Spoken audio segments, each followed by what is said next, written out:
ভালো যাকেই বাসতে যাই, স্বার্থ ছাড়া কেউ ভালোবাসতে চায় না।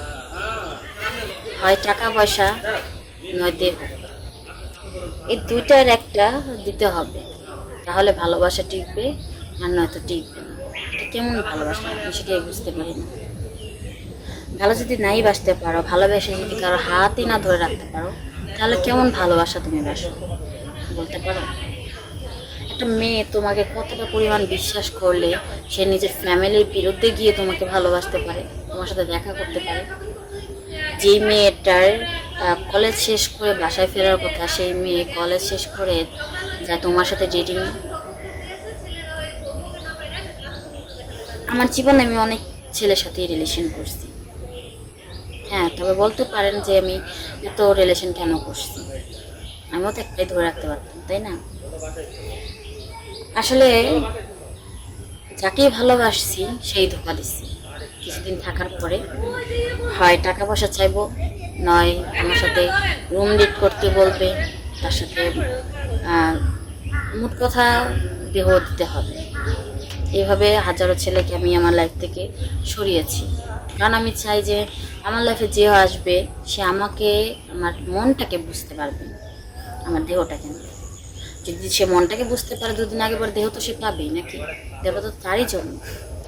তাহলে কেন ওই দেহের জন্য একটা মেয়ের বিশ্বাস নষ্ট করো? আর তোমাদের একটা ছেলের বিশ্বাস নষ্ট হওয়ার কারণে আমরা হাজারটা ছেলেকে এখন বিশ্বাস করতে পারি না, শুধু তোমাদের জন্য। আচ্ছা, আপনি যে বললেন যে একটা ছেলের জন্য হাজারটা ছেলেকে আপনারা বিশ্বাস করতে পারেন, সবাই তো আর এক না। আর আপনি মানে লোক বুঝতে পারেন না, মানে আপনি জায়গা বুঝতে পারেন না, যে আপনি ভালোবাসা যে মানুষটা বাছাই করতে পারেন না। বাছাই তো আপনার প্রবলেম, যে আপনি একজন আসলে মানুষের কার সাথে ভালোবাসবেন। আপনি যে প্রশ্নটা ধরলেন আমাকে, জানি না আপনি কোন জ্ঞানে ওই প্রশ্নটা ধরলেন। আপনি বলুন তো, আপনি আমার সাথে রিলেশন করতেছেন, আপনি কি আদৌ জানেন আমার মনের ভিতরে কি আছে?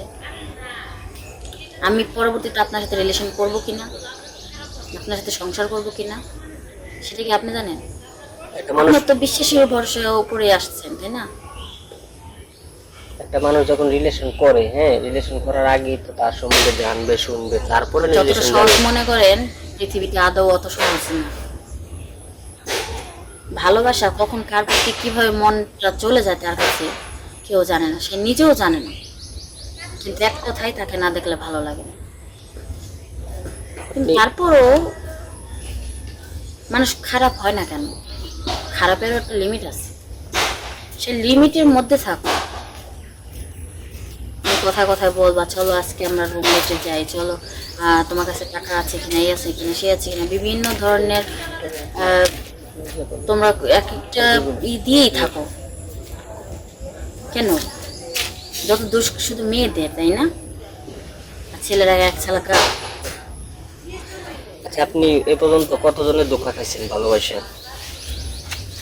সেটা আপনাদেরকে আমি এত শিওর দিয়ে বলতে পারবো না, শুধু এটুকুই বলবো, ধোকা তো খাইছি, অনেক ধোকা খাইছি। এখন আর ধোকা খাওয়ার ইচ্ছা নাই, আর তাই এখন কোনো ছেলেদেরকে আমি বিশ্বাসও করি না।